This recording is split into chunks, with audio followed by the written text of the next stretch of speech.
আসসালামু আলাইকুম প্রিয় দর্শক, যদি প্রথমবার এবার বিদেশে এসে থাকেন বা বিদেশ থেকে যাইতেছেন, তাদের উদ্দেশ্যে বলছি এয়ারপোর্টে কি নিতে পারবেন আর কি নিতে পারবেন না। এই যে আপনাদের হ্যান্ড লাগেজ যেটা যেটা আর কি আপনারা বিমানের মধ্যে করে নিজের কাছে নিয়ে যেতে পারবেন, সেটা সেটা কি নিতে পারবেন। আপনারা আপনাদের প্রয়োজনীয় যে জিনিসগুলো, পাসপোর্ট, টিকিট, এরপরে আপনি ওষুধ, স্বর্ণ গয়না বা টাকা, এই জাতীয় যে জিনিসগুলো আছে এগুলো আপনার নিজের কাছেই রাখবেন। কখনোই বুকিংয়ে দিয়ে দেবেন না, কেননা সেটা এয়ারপোর্টে যদি সমস্যা হয় তাহলে আপনার এই মাল কিন্তু আর ফেরত না পাওয়ার সম্ভাবনাই বেশি। তাই টাকা, মোবাইল ফোন, এই জাতীয় যে জিনিসগুলো, মানে দামি যে জিনিসগুলো, এগুলো আপনার হ্যান্ডব্যাগে নেবেন। হ্যান্ডব্যাগ বলতে আপনি যে ব্যাগটা আপনার কাছে থাকবে সেটাকে হ্যান্ডব্যাগই বলে, হাত ব্যাগ যেটা। আর যেটা বুকিংয়ে কি নিতে পারবেন, আপনি দেখা যায় প্রয়োজনীয় যে জিনিসগুলো বাড়িতে, শ্যাম্পু, সাবান, এই জাতীয় যে জিনিসগুলো নিতে পারবেন। কিন্তু ধারালো অস্ত্র, ব্লেড, এরপরে আপনার নেল কাটার যেটা, এই নেল কাটার কিন্তু আপনার বুকিংও দিতে পারবেন না, নিজের সাথেও নিতে পারবেন না। এই জাতীয় জিনিসগুলো আপনারা নেওয়া থেকে বঞ্চিত থাকবেন, কেননা এগুলো নিলে সমস্যা হবে। যদিও আপনার প্রয়োজনীয় এই জিনিসগুলা, কিন্তু এগুলো নেওয়া যাবে না।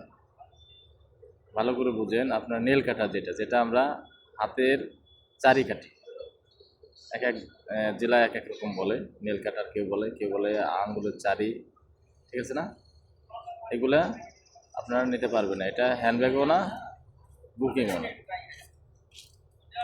আচ্ছা, আর কি কি নিতে পারবেন হ্যান্ডব্যাগে আপনারা লিকুইড জাতীয় যে জিনিসগুলো সেগুলো নিতে পারবেন না। হ্যাঁ, তবে নিতে পারবেন 100 গ্রামের মতো, 100 গ্রাম। যেমন পারফিউম, সেটা আতর হতে পারে, বিভিন্ন ক্যাটাগরি হতে পারে। আপনার 100 গ্রাম, এর বেশি নেওয়া যাবে না।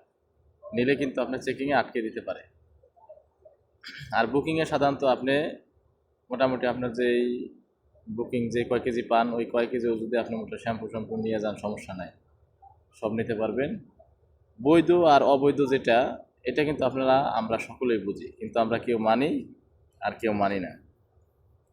যেহেতু বিদেশে এত টাকাতে যাচ্ছেন, যদি সমস্যা হয় তাহলে কিন্তু আপনার সমস্ত টাকাই লস হবে। তাই আমরা চেষ্টা করব, যারা আমরা দেশে যাব, বিমানের টিকিট কেটেছি, খুশির সংবাদ। দেশে চাইলেই কিন্তু প্রবাস থেকে যাওয়া যায় না, অনেক চিন্তা চেতনা আছে, অনেক ঝামেলা আছে। এগুলো সমস্ত সব কিছু মাটি চাপা দিয়ে তারপরে কিন্তু দেশে যেতে হয়। তাছাড়া এবারে টিকিটের দাম কিন্তু অনেক বেশি। যারা ঋণগ্রস্ত,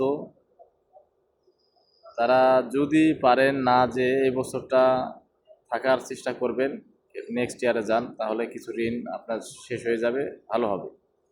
আর যদি একান্তই যাওয়ার ইচ্ছা থাকে তাহলে কিছু টাকা সাথে নিয়ে যাবেন, যেন আপনারা মানুষের কাছে টাকা চাইতে না হয়। কম খরচের মধ্যে যাওয়ার চেষ্টা করবেন। ভিডিও লং হয়ে যাচ্ছে। আর সবচেয়ে বড় কথা হলো এটাই যে যারা দেশে যাচ্ছেন, তাদের তো অনেকের অনেক কিছু নেওয়া প্রয়োজন। যেমন বাবা মা, ভাই বোন, সকলের জন্যই নেওয়া প্রয়োজন, আরও মানুষের জন্য নেওয়া প্রয়োজন। আসলে এই নিতে গিয়ে একটা প্রবাসী পরবর্তীতে বাড়িতেই যেতে পারে।